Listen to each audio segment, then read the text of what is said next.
Marissa Ben love that the first-place Philadelphia Union are steamrolling at home where they have not dropped a game this season.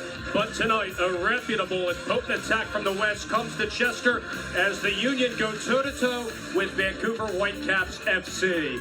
Hi, atop Section 113 at Talent Energy Stadium. Welcome to Union Pregame Live. I'm Dave Leno. And I'm Marissa Pilla. Well, this series is deadlocked at 2-2-2, the 7th all-time meeting between these two teams. On Wednesday night, we saw the Philadelphia Union tie a franchise record for most consecutive unbeaten results at home. They have a chance to break that record tonight with a win or a draw. If they do get a win, they'll tie another franchise record for most home wins in a season with 7. Vancouver comes in, Marissa, with 6 wins on the season. They've allowed already 27 goals. Last year, they allowed in total 36. They're coming off of a loss in the first leg of the Canadian Championship, so they rested a lot of guys coming into tonight's matchup. More on their standout players in just a bit. But first, on Wednesday night, the Union got back into the win column. Let's cue the Roland Alberg show, Marissa. He had many highlights in this game, but first, David Comm got on the board for Chicago Fire right here in the second minute. He just blows past the Philadelphia Union defense right here, gets into the box, and puts this one right past Andre Blake. 1-0 Chicago Fire. But not to be outdone, Roland Alberg gets a shot right here off the corner of the box, puts this one to the near post, but own goal by Campbell ties the game at 1 apiece. He does get another chance right here, an assist by Fabian Herbers. That makes it 2-1, his first MLS goal in front of a home crowd. Stoppage time of the first half. A little bit of passing going on right here in the 18. Roland Alberg follows his shot not once, but twice, and puts this one away, puts the team up 3-1 at half, most goals in a half for the Union.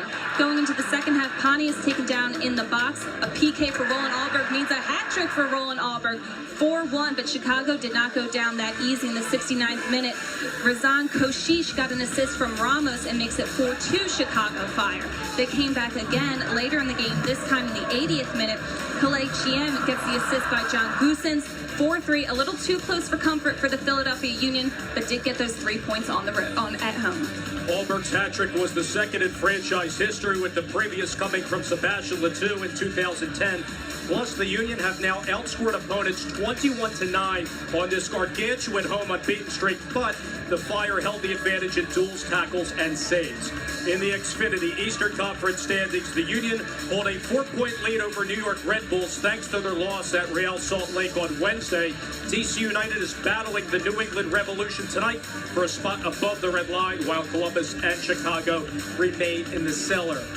But it's been so advantageous for the Philadelphia Union, Marissa, to get Roland Alberg flourishing out of that number 10 spot. He really has brought a lot of versatility to this team, which is what Ernie Stewart said he hopes to bring for him when he brought him in this offseason. Taking a look, he joined the Philadelphia Union from ADO Den Haag, which is the top division in the Netherlands. There he had 8 goals, 9 assists, on pace to hit those numbers this year with the Philadelphia Union. 6 goals, 3 assists, and that is including U.S. Open Cup play. Now, Jim Curtin knows it took him a little bit of time to get acclimated, but he has become a great option for the Philadelphia Union. For Roland Alberg around the goal. Could have had 4 or 5, to be honest. He had some really good actions to goal. He gives us calmness on the ball, and was very happy for him. He's put a lot of work in, and for him to be rewarded, he did a great job tonight. He's great around the goal, that is for certain. He is a knack he hits a heavy ball, great left foot, makes good decisions around the goal, can pass. Again, it's good to get him going.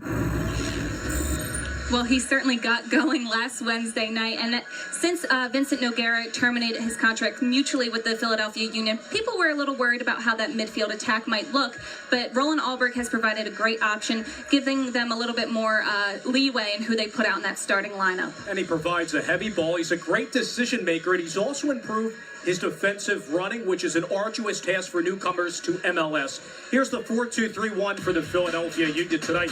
A few changes from Wednesday's game. Josh Yarrow is in for Ken Tribbett after missing the last 4 due to a shoulder injury. Chris Pontius does not start for the first time as Letou is back in. Elsinho is on the opposite flank.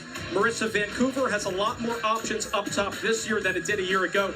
So this Union defense must stymie a club who carries 9 different players who have scored this this season. This is what the defense will look like for the Philadelphia Union. As you said, Josh Yarrow making his first start since May 25th. Keegan Rosenberry will have his hands full with a great 1v1 matchup against Kakuta Mane. He is very fast and has a great touch on the ball. Tranquillo Barnetta is once again occupying the number 8 spot as Carroll's holding midfielder responsibilities, allows the center backs Marquez and Tribbett to get wide.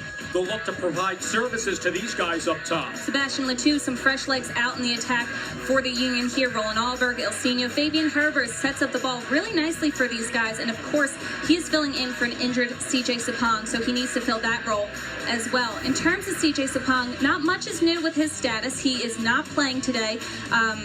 He did not practice with the team yesterday. He only did solo workouts with the training staff. But earlier today, you did see him out training with the Union staff right here, really working on getting that ankle back to its full range of motion it was at before the injury. And Fabian Herbers will be starting for the 3rd consecutive game for Sapong. And as we embark upon the midway point of the season, Mark Zumach chats with the Union's new sporting director, Ernie Stewart. That interview is coming up when we return to Chester.